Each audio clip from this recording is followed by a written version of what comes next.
नमस्कार दोस्तों, स्वागत है आज के क्विज में। तो पहला क्वेश्चन आपके स्क्रीन में जैसा दिख रहा है। पहला क्वेश्चन है, तमिलिसाई सुंदरराजन ने अपने पद से इस्तीफा दे दिया, वह किस राज्य की राज्यपाल थीं?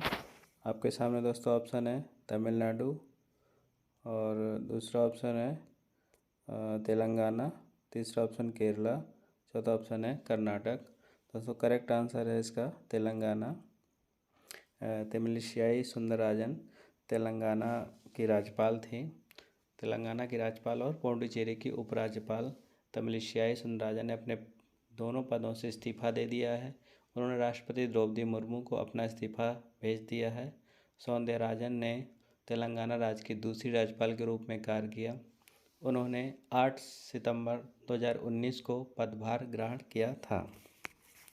अब आते हैं अगले क्वेश्चन पे। क्वेश्चन नंबर 2 है, PV Narasimha Rao memorial award हाल ही में किसे प्रदान किया गया? ऑप्शन है रतन टाटा, रामनाथ कोविंद, एस जयशंकर, नीतीश कुमार। तो इसका करेक्ट आंसर है option A Ratan Tata. Tata sons के पूर्व अध्यक्ष रतन टाटा को उनके उत्कृष्ट परोपकारी योगदान के लिए प्रतिष्ठित पीवी नरसिम्हा राव मेमोरियल पुरस्कार से सम्मानित किया गया। PV Narasimha Rao memorial award Bharat के पूर्व प्रधानमंत्री के नाम पर रखा गया है। यह अवार्ड सामाजिक और मानवीय कल्याण में समर्पित लोगों को प्रदान किया जाता है। अगले क्वेश्चन पे आते हैं। क्वेश्चन नंबर 3, हाल ही में केंद्रीय माध्यमिक शिक्षा बोर्ड का अध्यक्ष किसे चुना गया है? ऑप्शन है अजय सिन्हा, राहुल सिंह, रघुवर दास, विनय सक्सेना।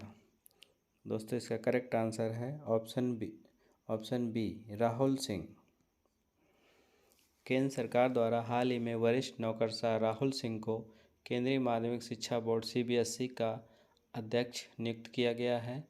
कैबिनेट की नियुक्ति समिति एसीसी ने बिहार कैडर के 1996 बैच के भारतीय प्रशासनिक सेवा आईएएस अधिकारी श्री सिंह को सीबीएसई के अध्यक्ष के रूप में नियुक्ति की मंजूरी दे दी है। वह निधि छिब्बर का स्थान लेंगे, जिन्हें नीति आयोग में सलाहकार नामित किया गया है। अगला क्वेश्चन नंबर 4, हाल ही में प्रसार भारती का नया अध्यक्ष किसे चुना गया है? ऑप्शन है अशोक खेमका, सोनल गोयल, नवीन कुमार सहगल, मनोज कुमार शर्मा।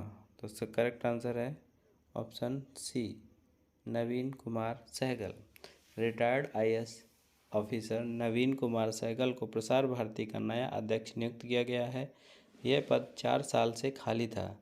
सहगल ने ए सूर्य कुमार का स्थान लिया, जिनका कार्यकाल फरवरी 2020 में समाप्त हो गया था। प्रसार भारती भारत की सबसे बड़ी सार्वजनिक प्रसारण एजेंसी है।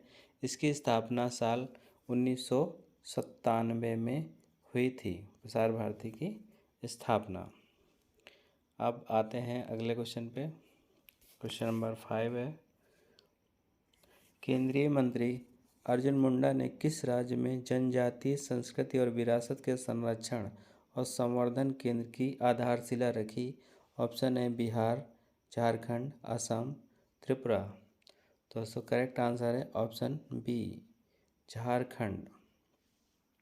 केंद्रीय जनजातीय कार्य मंत्री कृषि एवं किसान कल्याण मंत्री अर्जुन मुंडा ने हाल ही में वर्चुअल माध्यम से झारखंड के खरसावां जिले में जनजातीय संस्कृति और विरासत के संरक्षण और संवर्धन केंद्र की आधारशिला रखी। इस केंद्र की स्थापना के लिए 10 करोड़ रुपए का बजट आवंटित किया गया है। कितने का दोस्तों? 10 करोड़ रुपए का बजट का आवंटन इसमें किया गया है। अगले क्वेश्चन पे आइए। क्वेश्चन नंबर 6 है, महिला प्रीमियर लीग के दूसरे सीजन का टाइटल किस टीम ने जीता है? Royal challenger Bangalore, Delhi capital, Mumbai Indians, UP warrior. तो दोस्तों इसका करेक्ट आंसर है ऑप्शन ए royal challenger Bangalore. Royal challenger Bangalore ने महिला प्रीमियर लीग WPL के दूसरे सीजन का खिताब अपने नाम कर लिया है। नई दिल्ली के अरुण जेटली स्टेडियम में खेले गए फाइनल मैच में रॉयल चैलेंजर बेंगलोर ने दिल्ली कैपिटल्स को 8 विकेट से हराकर फ्रेंचाइजी लीग में अपना पहला खिताब जीता। टूर्नामेंट में ऑरेंज कैप एलिसे पेरी और पर्पल कैप श्रेयंका पाटिल ने जीता। अगले क्वेश्चन पे आते हैं। क्वेश्चन नंबर 7 है, माजुली मास्क जिसे हाल ही में जीआई टैग मिला निम्न में से किस राज्य से संबंधित है? बिहार, हरियाणा, मध्य प्रदेश, असम।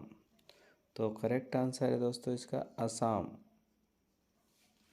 भारत सरकार ने हाल ही में असम के माजुली मास्क को भौगोलिक संकेत जीआई टैग प्रदान किया। माजुली राज्य में सदियों से कला, संस्कृति और परंपरा का एक अनूठा भंडार रहा है।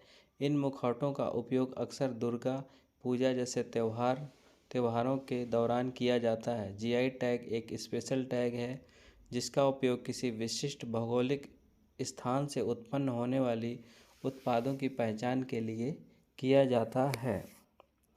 अगले क्वेश्चन पे आते हैं। क्वेश्चन नंबर 8 है, हाल ही में जारी वैश्विक मानव विकास सूचकांक में भारत की रैंक क्या है?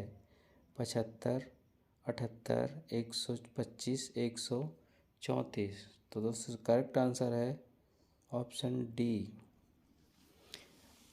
मानव विकास पर संयुक्त राष्ट्र विकास कार्यक्रम की नवीनतम रिपोर्ट के अनुसार वैश्विक मानव विकास सूचकांक HDI में भारत 134वें स्थान पर है। वहीं भारत के एक पड़ोसी देश चीन और श्रीलंका उच्च मानव विकास श्रेणी में क्रमशः 75वें और 78वें स्थान पर है। भारत को मध्यम मानव विकास के अंतर्गत वर्गीकृत किया गया है। भूटान 125वें, बांग्लादेश 129वें स्थान पर है।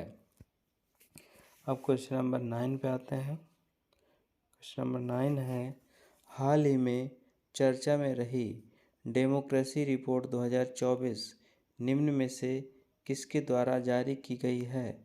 ऑप्शन है reporters without borders, NITI Aayog, UNDP, V-Dem संस्थान। करेक्ट आंसर है ऑप्शन डी, वीडेम संस्थान। वीडेम संस्थान द्वारा जारी डेमोक्रेसी रिपोर्ट 2024 की भारत को लोकतांत्रिक स्वतंत्रता से जुड़े कई मैट्रिक्स पर डाउनग्रेड किया गया है। डेम इंस्टीट्यूट दुनिया भर में लोकतांत्रिक स्वतंत्रता पर नज़र रखता है। वीडेम इंस्टीट्यूट की स्थापना 2014 में स्टाफन लिंडबर्ग द्वारा की गई थी। स्टाफन लिंडबर्ग एक स्वीडिश राजनीतिक विशेषज्ञ हैं। अगले क्वेश्चन पे आते हैं।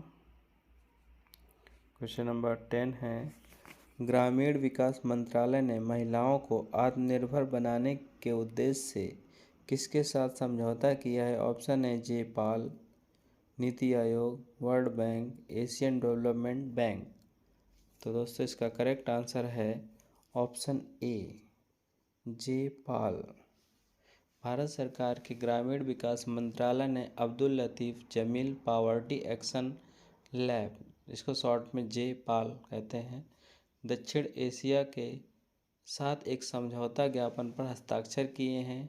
जेपाल ग्रामीण गरीब महिलाओं को आत्मनिर्भरता की राह पर लाने के लिए समावेशी विकास पर एक नॉलेज पार्टनर के रूप में कार्य करेगा।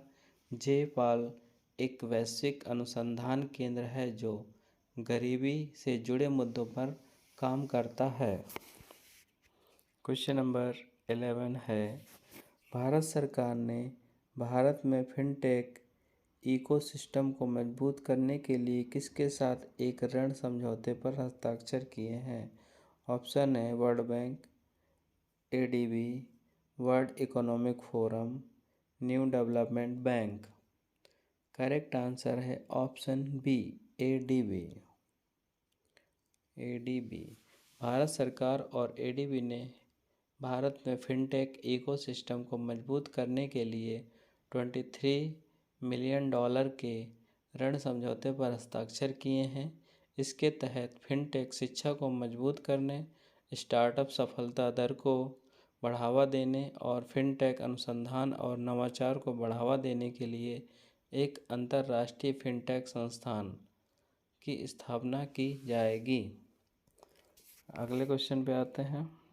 क्वेश्चन नंबर 12 है, नॉर्दर्न कोलफील्ड लिमिटेड के नए अध्यक्ष और प्रबंध निदेशक कौन बने हैं? ऑप्शन है Ajay Kala, Ramesh Chandra Sharma, B Sairam, V K Sinha.